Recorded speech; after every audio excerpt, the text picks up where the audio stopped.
جی السلام علیکم ناظرین، کیسے ہیں آپ؟ امید کرتا ہوں آپ سب لوگ ٹھیک ہوں گے۔ تو بنا وقت ضائع کیے چلتے ہیں آج کی ویڈیو کی طرف۔ حضرت فضیل بن ایاز بہت بڑے بزرگ گزرے۔ جوانی کا زمانہ تھا تو ایک خاتون سے آشنائی ہو گئی، محبت کا ربط قائم ہو گیا۔ تو ظاہر ہے جوانی مستانی ہوتی ہے اور جنون کا ایک شعبہ کہا گیا ہے جوانی کو، اور پھر دل میں اس طرح کے رجحان پیدا ہو جائیں تو پھر وہ جنون کئی گنا بڑھ جاتا ہے۔ تو اس کے ساتھ وقت طے کیا اور اس کے ملنے کے لیے بے تابی کے ساتھ ان گھڑیوں کا، ان لمحوں کا انتظار کرنے لگے۔ خیر جب وہ وقت آیا تو اس کے گھر کی طرف چلے اور اس کے گھر کی دیوار پھلانگنے لگے تھے کہ ساتھ والے مکان سے کسی قاری قرآن کی تلاوت کی آواز کانوں میں پڑی، اور وہ پڑھ کیا رہا تھا، الم یان للذین آمنوا ان تخشع قلوبهم لذکر اللہ وما نزل من الحق۔ کیا اہل ایمان پہ وہ وقت نہیں آیا کہ ان کے دل اللہ کے ذکر، اللہ کی یاد، اس کی محبت میں تڑپ اٹھیں اور وہ خوف خدا میں مبتلا ہو، اور جو نازل ہوا قرآن، اس قرآن کی محبت میں اس کے دل میں خشیت پیدا ہو؟ بس یہ کانوں میں پڑنے کی دیر تھی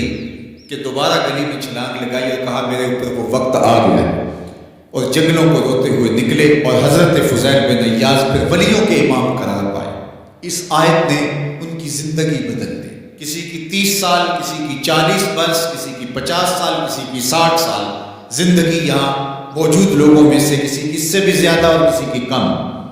اس آیت کریمہ کو ذرا اپنے اوپر وارد کریں تو اللہ ہمیں نصیب کر دے کہ ہمارے دل تیرے خوف سے کام اٹھے اور تیری خشیت سے ہمارے دل لرز اٹھے، اور قرآن کے ساتھ ہمارا ربط مضبوط اور مستحکم ہو جائے، اور ہم یہ اقرار کرتے ہوئے تیرے حضور حاضر ہو جائیں، مالک وہ وقت آ گیا ہے کہ ہمارے دل تیری یاد سے، تیری محبت سے، تیرے پیار سے مالا مال ہو گئے، اور اپنی باقی زندگی ہم تیرے پیار میں، تیری محبت میں، تیری یاد میں بسر کریں گے۔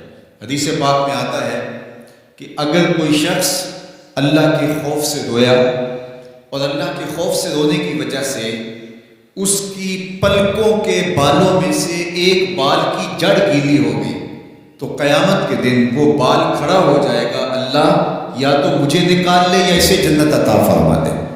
تو اللہ جل شانہ اس بال کو تو آنکھ سے نہیں نوچے گا، بلکہ اس شخص کو اللہ جنت عطا فرما دے گا۔ اللہ اکبر! گناہ گار کی آنکھ کا پانی اللہ کے غصے کی آگ کو ٹھنڈا کر دیتا ہے۔ اس لیے ہمیں رونے کا کہا گیا، فَلْيَضْحَكُوا قَلِيلًا وَلْيَبْكُوا كَثِيرًا۔ اللہ اکبر! ارشاد فرمایا کہ تھوڑا ہنسا کرو، زیادہ رویا کرو۔ صحابہ کو ہنستے ہوئے دیکھا تو آقا کریم علیہ السلام نے فرمایا کہ تمہارے تک اللہ کی امان نہیں پہنچی اور تم ہنس رہے ہو۔ عرض کی حضور اس کا کفارہ؟ تو فرمایا اس کا کفارہ یہ ہے کہ جتنا ہنسے ہو اتنا ہی تمہیں رونا پڑے گا۔ میں اور آپ ذرا اپنی زندگی پر غور و تدبر کریں، ہماری زندگی میں ہنسنا زیادہ ہے یا رونا زیادہ ہے؟ سویر سے لے کر شام تک کہے زیادہ ہیں، ٹھٹھے زیادہ ہیں، مذاق زیادہ ہیں، لطیفے زیادہ ہیں، یا عبرتیں زیادہ ہیں؟ تفکر زیادہ ہے، تدبر زیادہ ہے، سوچ بچار زیادہ ہے، یاد الہی میں تڑپنا زیادہ ہے، آنکھوں سے یاد خدا میں بہنے والے آنسو زیادہ ہیں، یا غفلت سے پھوٹتے ہوئے کہے زیادہ ہیں؟ مجھے اور آپ کو اپنی زندگی کا ضرور محاسبہ کرنا چاہیے۔ ٹھٹھوں سے، مذاق سے ہماری مجلسیں بھرپور ہوتی ہیں۔ ہم دن میں جتنا ہنستے ہیں، کیا اس کا 10واں حصہ بھی ہم تنہائی میں بیٹھ کے اللہ کی یاد میں روتے ہیں؟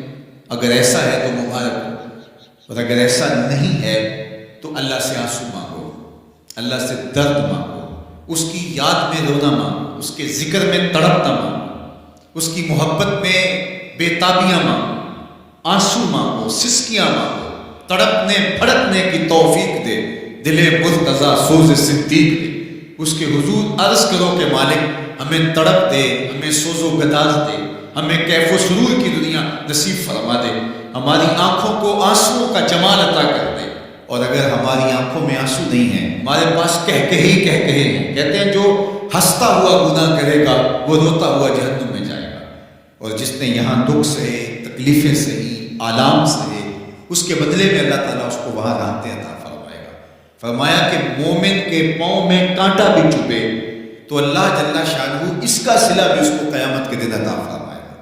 تو یہ جو تفکرات ہیں، یہ جو دکھ آتے ہیں، یہ جو تکلیفیں آتی ہیں، مصائب آتے ہیں، مشکلات آتی ہیں، اذیتیں ہمیں پہنچتی ہیں، تو اس پر صبر کرنا چاہیے اور اللہ کا شکر ادا کرنا چاہیے کہ ہم ان مصائب سے گزر رہے ہیں، ان مشکلوں سے گزر رہے ہیں، اور اگر کسی شخص کی زندگی میں دکھ ہے ہی نہیں، سکھ ہی سکھ ہے، تو پھر وہ سمجھے کہ وہ فتنے میں مبتلا ہے۔ اس لیے زندگی کے اندر یہ آنے والی تکلیفیں، زندگی میں ملنے والے دکھ، اذیتیں، یہ اللہ تعالیٰ کی طرف سے ہمارے اوپر ایک انعام ہے، اور اللہ تعالیٰ جل شانہ اس کے بدلے میں ہمیں آخرت میں صلہ عطا فرمانے والا ہے۔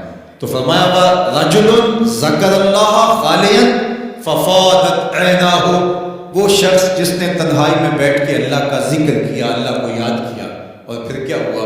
فرمایا اس کی آنکھوں سے آنسو ٹپکنے لگے۔ تو میرے اور آپ کے آقا و مولا نے فرمایا قیامت کے دن جب کوئی سایہ نہیں ہوگا، یاد الہی میں رونے والے کو اللہ اپنے عرش کا ٹھنڈا سایہ عطا فرما دے گا۔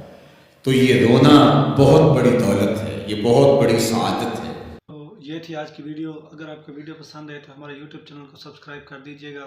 ملتے ہیں نیکسٹ ویڈیو میں، تب تک کے لیے اللہ حافظ۔